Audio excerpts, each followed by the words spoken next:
Today, I'm up just shy of $100,000 day trading, and in today's review, we'll be talking about the day overall and how we were able to combat yesterday's day, and take what we learned from yesterday's day into today. So yesterday we had a session in which we took two trades, which were both losers. We did have a trade in the day, which ran really nicely, but ultimately came back down before take profit was smashed. Yesterday was an impatient day. We came into the morning having a specific bias, and it was tough to trade. However, today we were a lot more patient and we simply got rewarded. Bias coming into the open was relatively bullish. Initially off the get-go, what I wanted to see price do was come down here and see price take out overnight lows. We did not offer that off the entry. Let me show you guys that real quick. This was kind of the commentary piece right here. I said bullish SMT to start the day, but would really like to prefer a sell off the open into the overnight lows. Coming down and running overnight lows takes out sell side, leaving upside to be a lot more profitable or probable versus just opening at highs. Thinking short term lower, long term higher today. So essentially, what I was looking at here was I wanted to see price come down lower a bit, take out sell side objectives, because if we were able to do that, we were able to avoid these overnight targets for a potential of it coming back down to it, if that makes sense. So sometimes what we'll do off opens is we'll have a bit of a bullish sequence, then we'll ultimately come down and follow through into the overnight sell sequence, um, and taking out overnight lows. That's kind of what we did a couple of days ago, if I remember correctly. But specifically for today, I wasn't too upset with the open as opposed to yesterday, because if you go back to yesterday's day, you can see that coming into the open, we had already seen such a bullish move overnight, and we were literally opening up the trading session at all-time highs. It was a lot harder. With today, not so much. Very close to all-time highs, but we had some data to work off with ES and NQ. Now, Lento, how the hell were you able to take your trade on ES, right? We took an ES long. Why not take NQ? Well, if you look at two components here, first things first, we had bullish SMT with ES and NQ. ES created a higher low, which then NQ created a lower low. So what does that tell you? Well, it tells you that ES creating a higher low is a bit more bullish and holding the low, as opposed to NQ creating a lower low. So you see that right here.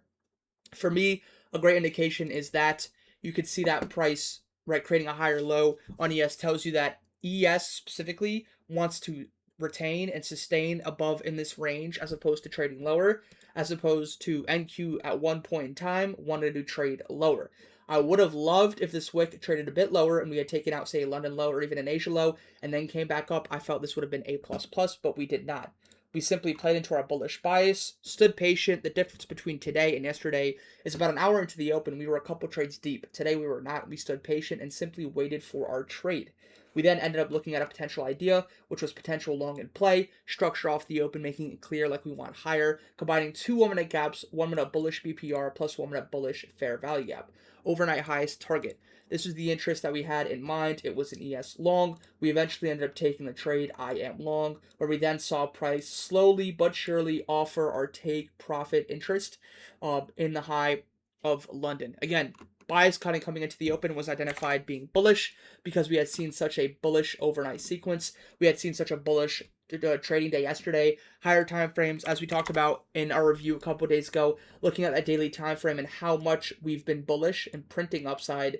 It tells you, right, there's no reason in my opinion to assume we trade lower. um Kind of looking at price here as well, you could see that.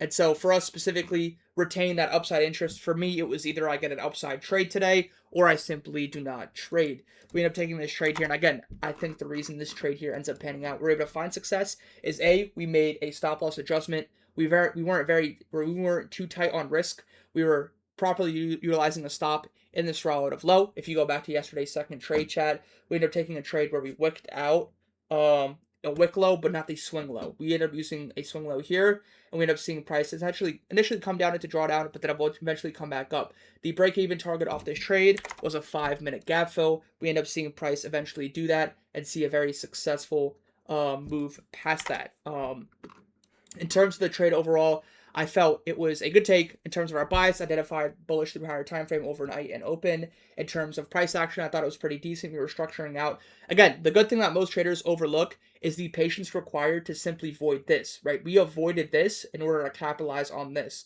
What we did yesterday is kind of trade into this and not avoid it. Today we did. So good job on us, good part on us.